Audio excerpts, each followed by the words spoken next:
yang paling dahsyat menurut saya. Apa Tuhan? Ceritakan kepada kami. Suatu ketika Rasul pada giliran saya tidur bersama saya, kulitku selalu bersentuhan dengan kulitnya. Ketika di pertengahan malam Rasul mengatakan kepada Aisyah, "Ata'zanina ya Aisyah, izinkan kami Aisyah untuk kami bangun malam."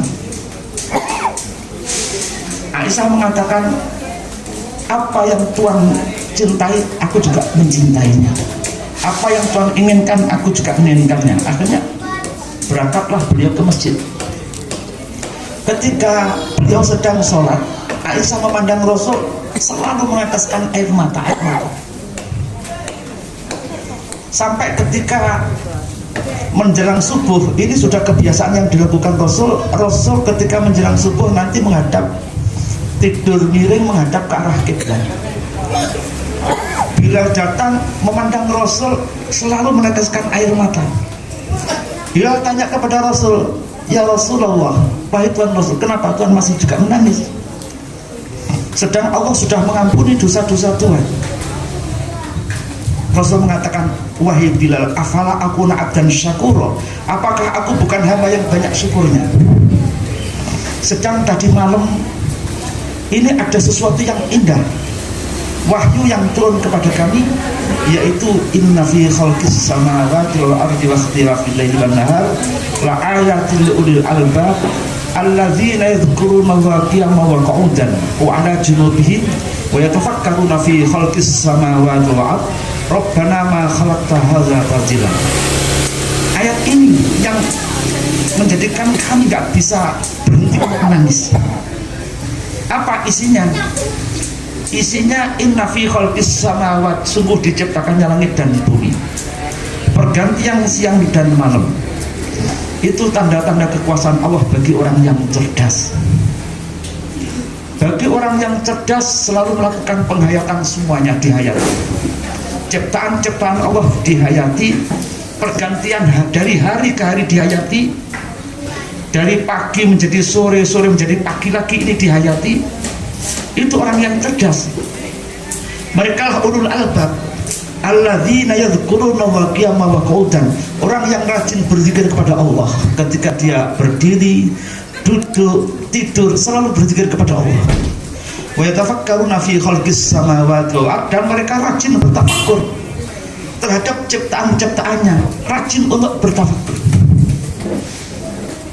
Dari sini tidak kita panjang lebarkan, saya hanya kepengen mengupas tentang satu zikir, terlalu panjang kalau dikupas. Yang kedua tentang berpikir.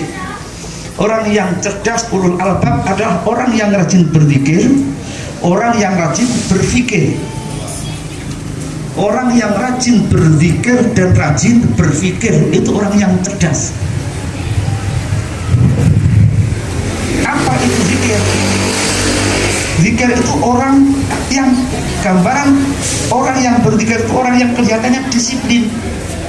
Orang yang berzikir itu orang yang setiap detiknya apa yang ia lakukan selalu mengikuti bimbingan Allah, itu namanya berzikir. Orang yang setiap detiknya, setiap saat apa yang ia lakukan sesuai dengan aturan Allah, itu berzikir. Kadang orang memandang itu ahli zikir, tapi nyatanya bukan. Contoh seperti hanya umpamanya seorang bapak, seorang ibu yang siang ini mestinya dia rajin bekerja di pasar, dia hanya berdiam diri di masjid berdoa, itu nggak pas zikirnya dia, karena dia punya kewajiban yang harus dikerjakan. Nggak berzikir namanya. Zikirnya dia untuk kelasnya dia harus pagi benar berangkat ke pasar. Yang kita kupas tentang berpikir, tafakur. Tafakur itu macamnya luar biasa. Tafakur tentang ciptaan Allah akan menjadikan kita mengagungkan kepadanya, selalu takjub kepadanya, heran kepada, mengagungkan kepadanya. Berzikir, bertafakur tentang nikmat-nikmatnya akan menjadikan kita bisa bersyukur. Kita dalam keadaan orang yang paling terpuruk. Umpamanya kalau kalian mau berpikir kalian masih bisa bersyukur. Wis bangkrut nggak duwe apa-apa, tapi urip sehat, luar biasa. Kalau mau berpikir.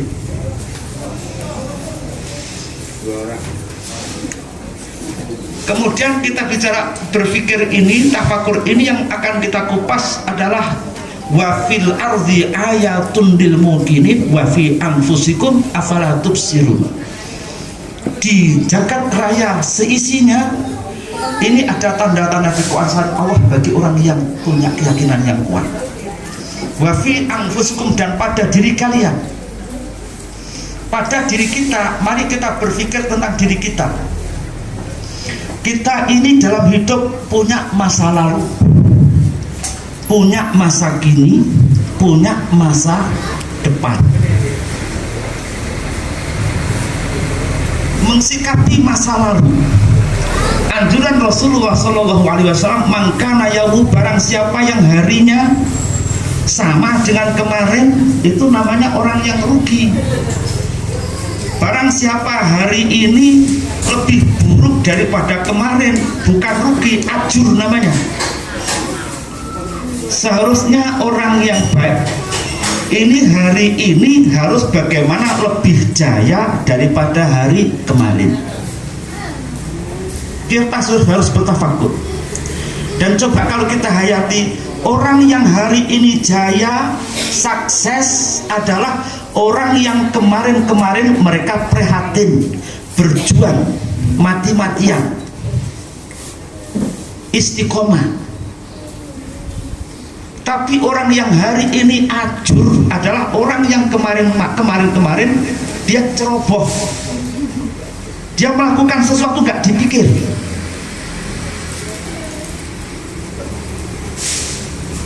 Maka mari hari-hari kemarin kita evaluasi.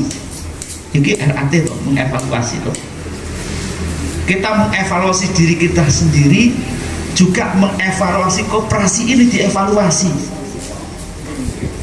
Kalau memang hari ini kita nyatakan iki wis panen, jangan bangga hari ini, karena kebanggaan kalian akan bisa menjadikan kita nanti berhenti sampai di sini. Kita harus menatap hari esok, bagaimana hari esok lebih jaya daripada hari ini.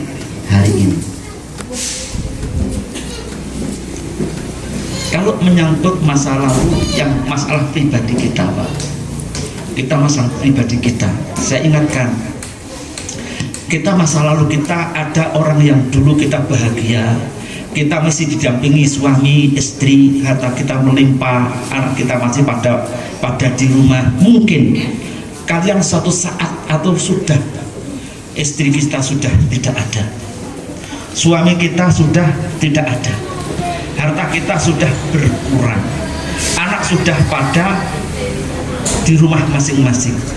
Mensikapi keadaan seperti ini, kita harus kita sikapi hari ini, kita harus ridho dan ikhlas. Jangan selalu ngelamun, ngiling-ngiling perkara-perkara yang silam. Justru kadang-kadang orang kepengen mengingat-ingat. Nggak boleh kita mengingat-ingat perkara yang silam, menjadikan kalian nanti malas, menjadikan kita menyesal. Agar kita tidak menyesali menyangkut kenikmatan-kenikmatan yang silam, keindahan-keindahan yang silam, kita membuka lembaran baru. Saiki sing ini bangkrut wabtahu min fadlillah. Ketika sudah selesai menjalankan sholat, fantasiru fil ard, silahkan bertebaran di muka bumi. Untuk apa? Cari duit. Fantasiru fil ard. Habis. Ini artinya ibadah kita ada yang modelnya mahdhah, ibadah murni seperti sholat. Ada ibadah sosial. Ibadah yang menyangkut ibadah sosial itu yang paling banyak tentang tolabul halal. Dan ketika kita sudah menguasai harta-harta halal, kita akan mudah, semuanya kita akan mudah. Dan ingatlah wasiatnya Luqman Hakim. Luqman Hakim, beliau hidup di zaman Nabi Daud. Itu saja pesan beliau, ya bunayya, wahai anakku, iktasibil hal, kerjalah. Kepengurusan akuntabel karena sudah disajikan ke dalam neraca keuangan, jadi itu patut untuk dipertanggungjawabkan, ya, baik secara aturan, ya, maupun juga kepada anggotanya. Demikian juga panjenengan juga diberikan hak yang bebas untuk memberikan saran masukan, ya. Sehingga kalau saya menilai bahwa RAT di Al-Mizan ini sangat luar biasa, dan tentunya tahun depan monggo untuk diteruskan pengurus yang baru. Mudah-mudahan masih banyak lagi inovasi-inovasi dalam rangka untuk pengembangan usaha di 3 tahun ke depan, ya. Kemudian saya juga mengucapkan selamat kepada pengurus yang baru, karena kalau tadi di rapat pleno ada 3 pengurus yang baru, 4 yang lama. Yang baru diantaranya adalah Pak Solekan, Pak Mesdi, sama Pak Medi. Terus ya, Pak Sarmin, mohon maaf, Pak Sarmin, Pak Solekan, sama Pak Medi, Pak Lumadi ya. Ya, oke. Selamat kepada pengurus.